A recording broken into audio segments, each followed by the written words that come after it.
सभी का स्वागत है। मैं हूं नीलू। करते हैं खबरों की शुरुआत इस वक्त बड़ी खबर संभल से, जहां पर कुएं की खुदाई के दौरान खंडित मूर्ति मिली है। लोगों ने दावा किया कि अभी खुदाई के दौरान ये खंडित मूर्ति मिली है, जो कुएं से मिली है। खंडित मूर्ति पार्वती की बताई गई है, जिसे पुलिस को सौंप दिया गया है। तो बड़ी खबर आ रही है, वहां पर लगातार इंक्रोचमेंट हटाने का काम चल रहा है। इसी दौरान एक कुआं था, वहां से दरवाजा हटाया गया। जब कुआं को खोदा गया है तो बताया जा रहा है कि अब उसमें से खंडित मूर्ति मिली है। लोगों ने दावा किया है कि अभी खुदाई के दौरान यह खंडित मूर्ति मिली है, जो कुएं से मिली है। वो खंडित मूर्ति की तस्वीरें भी इस वक्त आप देख सकते हैं टीवी स्क्रीन पर। खंडित मूर्ति पार्वती जी की बताई जा रही है, जिसे पुलिस को सौंप दिया गया है। तो इस पूरे मामले को लेकर अब लगातार वहां के लोग ये कह रहे हैं कि देखिए, यहां पर पहले मंदिर हुआ करता था, अब जब कुएं की खुदाई वहां पर की जा रही है तो उस कुएं की खुदाई से एक खंडित मूर्ति बरामद की गई है, मुलैम मिली है।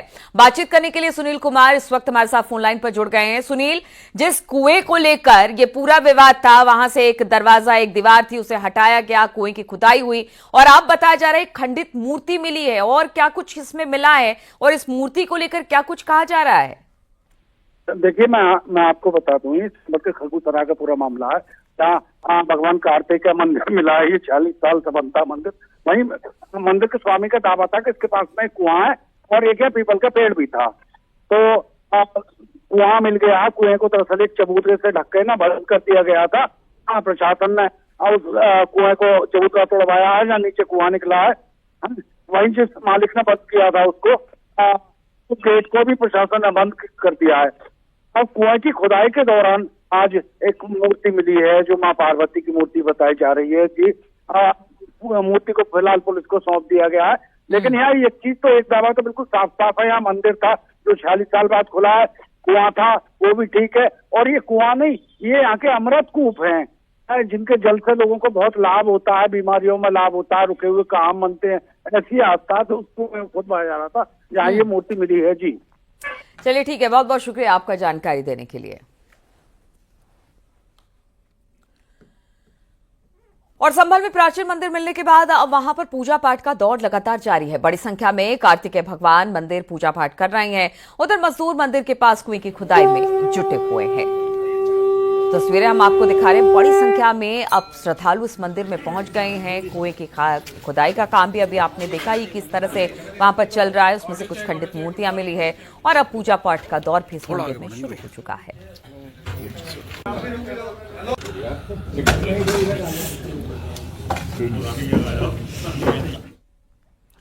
मुरादाबाद में मुस्लिम लीग के संयुक्त सचिव मौलाना कौसर हयात खान ने विवादित बयान दे दिया। मौलाना कौसर संभल में मंदिर खोले जाने से परेशान हैं। वो सवाल कर रहे हैं कि आखिर संभल में बंद मंदिर को खोलने की क्या जरूरत थी। मौलाना कौसर ने संभल पुलिस पर आरोप लगाते हुए कहा कि यहां पुलिस ने खुला जुल्म किया है, मुसलमानों को डराया जा रहा है, पुलिस लड़ाई झगड़ा बढ़ाने का काम कर रही है। उन्होंने खोज लिया और मंदिर में जाकर खोज के उसे ऐसा, वो मंदिर को अब 40 साल से बंद पड़ा था, तो अब पुलिस ने क्यों खुलवाया, ये एक सवाल है। अगर वो 40 साल से कोई मंदिर बंद पड़ा था तो मंदिर वाले हो सकते, मंदिर के लोग आते, मंदिर के लोग खोलते, मंदिर वाले कुछ करते। सीओ वहां का खुद अपने हाथों से सफाई कर रहा है, तो पुलिस एक और इशू तलाश कर रही है, पुलिस इशू पैदा कर रही है वहां पर लड़ाई झगड़े के लिए। मैं इस बारे में पुलिस की बहुत सख्त मजम्मत करता हूं, निंदा करता हूं कि पुलिस इस मामले में को बढ़ाने, लड़ाई को और झगड़े को बढ़ाने के लिए काम कर रही है। आखिर मंदिर को खोलने की क्या जरूरत थी? जो मंदिर 40 साल से बंद पड़ा था उसको क्यों खोला गया? पुलिस इसका जवाब दे। और जिस तरह से संभल के अंदर अब कार्रवाई हो रही है कि साहब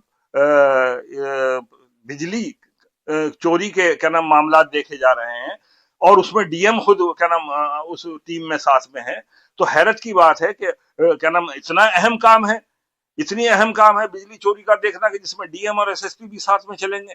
तो इसका मतलब पूरी तरह से शासन, प्रशासन और पुलिस की तरफ से दमन की कार्रवाई हो रही है, मुसलमानों को खौफजदा करने के लिए, मुसलमानों को प्रताड़ित करने के लिए और उन्हें परेशान करने के लिए। बातचीत करने के लिए फोन लाइन पर विशाल सक्सेना इस वक्त हमारे साथ जुड़ गए हैं। विशाल, अगर मुस्लिम लीग के नेता, अगर इनकी बात मानी जाए मौलाना कौसर हयात की, तो वो कह रहे हैं कि जानबूझकर वहां पर अमन चैन खराब करने की कोशिश पुलिस प्रशासन की है। बिल्कुल, देखिए, मुस्लिम लीग के संयुक्त सचिव नेता है कौसर हयात, तो उन्होंने यही कहा है कि जिस तरह से जो मंदिर मिला है जो क्या संबलपुर में 40 साल पुराना, तो पुलिस को क्या जरूरत थी खुलवाने की, और एक सीओ जो है सीओ उसकी सफाई कर रहा है, तो उसको क्या जरूरत थी। ये पूरा जिस तरह से संबल में जो ठीक है विशाल, इस पर बातचीत करेंगे आपसे। बहुत बहुत शुक्रिया आपका। विधानसभा सत्र की कार्रवाई इस वक्त शुरू हो गई है और सीधे लिए चलते हैं आपको विधानसभा की कार्रवाई में। अब यहाँ पर कार्रवाई शुरू हो गई है, आप देख सकते हैं सतीश महाना बैठ चुके हैं और अब चर्चा करा लें। माननीय नेता प्रतिपक्ष, आपने जो सूचना दी है, क्योंकि अब आपने इस कुर्सी को सुशोभित किया और हमने आपसे बहुत कुछ सीखा है, तो इस नाते से मेरा आपसे निवेदन है कि ये नियम 311 में कैसे आती है, जरा इसको आप बता देंगे तो मैं उसमें सुन लूंगा। अगर नहीं आती तो फिर 311 में भी नहीं सुनूंगा, 56 में भी नहीं सुनूंगा। आप बताओ प्लीज। अभी नई नियमावली आपके सामने होगी। नहीं मान्यवर, ये महत्वपूर्ण था इसलिए 311 में दिया गया था। मैंने कल भी ये बात प्राथमिकता से इसको ले लिया जाए। आज मैंने कल भी प्रदेश में और देश में इसकी चर्चाएं हो रही हैं और अगर हम विधानसभा में इस पर चर्चा नहीं करेंगे तो हम अपने कर्तव्यों से च्युत माने जाएंगे। मैंने इस बात का निवेदन आपसे भी किया था, ऑल पार्टी मीटिंग में भी किया था।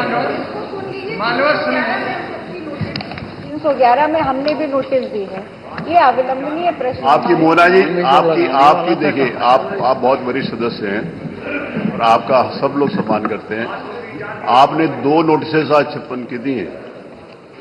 दोनों नोटिसेस, एक व्यक्ति 2 नोटिस नहीं दे सकता, एक व्यक्ति एक ही नोटिस दे सकता है। तो 311 में दी है माननीय अध्यक्ष जी। 311 में मैंने आग्रह कर दिया, आगे चलिए। माननीय अध्यक्ष जी, इतना महत्वपूर्ण विषय है, महत्वपूर्ण विषय को सुसंगत नियमों के अंतर्गत विधानसभा में जो भी विषय उठते हैं, विधानसभा में जो भी विषय उठते हैं आदरणीय मोना जी, विधानसभा में कोई भी ऐसा विषय नहीं उठता जो महत्वपूर्ण ना हो। विधानसभा के पास ना तो इतना समय है कि हम फालतू विषय को उठाएं। सारे जो भी माननीय सदस्य यहाँ पर अपने विषय को लेकर आते हैं, सबके लिए सारे विषय महत्वपूर्ण होते हैं, सब विषय महत्वपूर्ण है। कि आप क्वेश्चन नंबर को जितना आप डिले करेंगे, जितना क्वेश्चन नंबर डिले होगा उतना आपका नुकसान होगा। 311 में जो आपने नोटिस दिए हैं, मैं किसी भी हालत में उसको सुनने के लिए तैयार नहीं, मैं उसको अप्लाई करूँगा। प्रश्न संख्या 1, प्रश्न संख्या 1,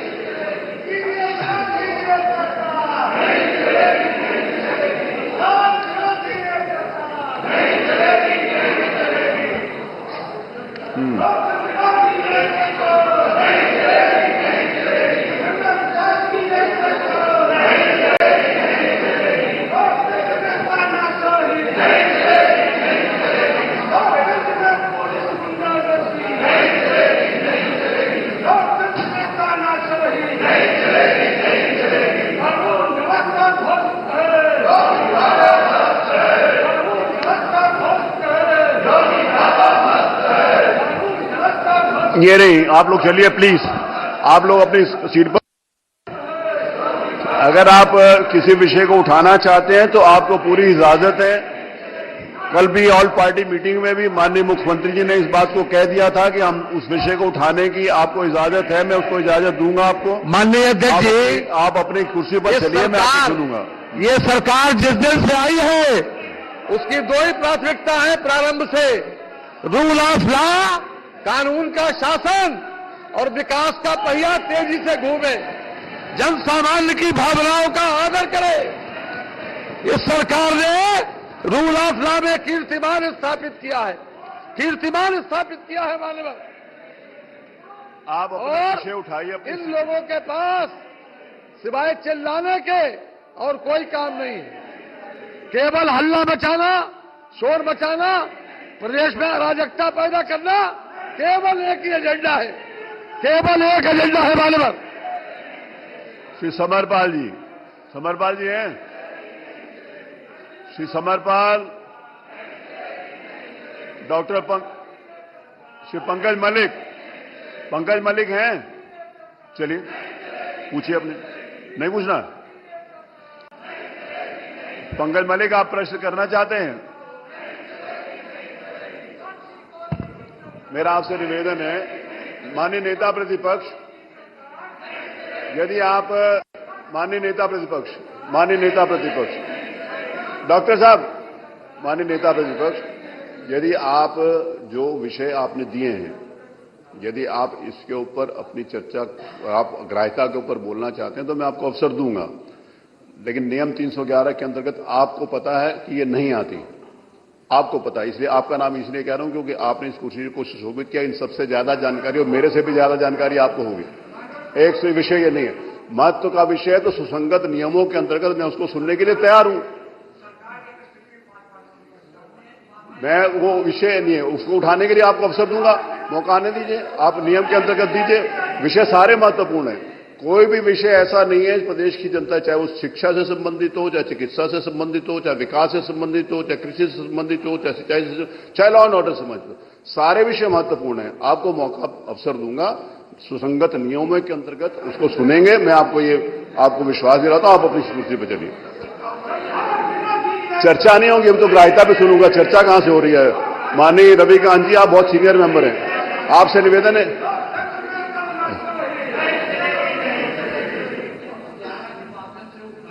जी,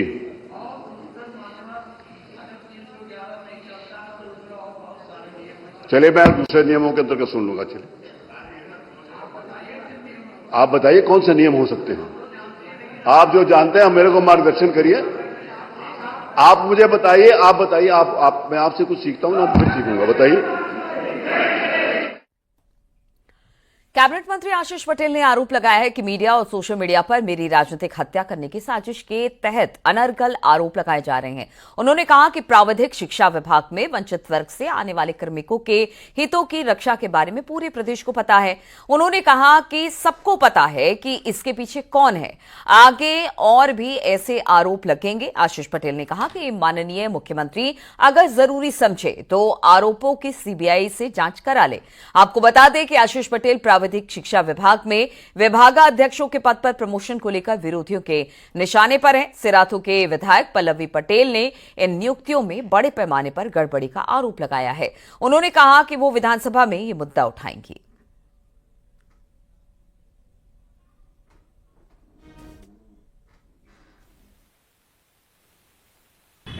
सौ लेक्चरर्स को पदोन्नति दी गई है, जो कि पूर्णतया नियम विरुद्ध है।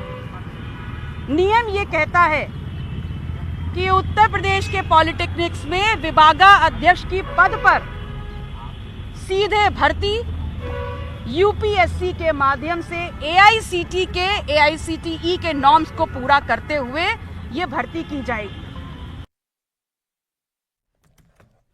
आशीष पटेल पर पल्लवी पटेल के आरोप क्या है वो भी बताते हैं। टेक्निकल एजुकेशन में एचओडी के पदों पर प्रमोशन का मामला, एचओडी के पदों पर प्रमोशन में धांधली का आरोप भी लगा रही हैं। अपना दल के नेता पल्लवी पटेल ने आरोप लगाते हुए टेक्निकल एजुकेशन में नियुक्तियों में हेराफेरी के आरोप लगाए हैं। साथ ही पुरानी नियमावली के तहत भर्ती के आरोप पल्लवी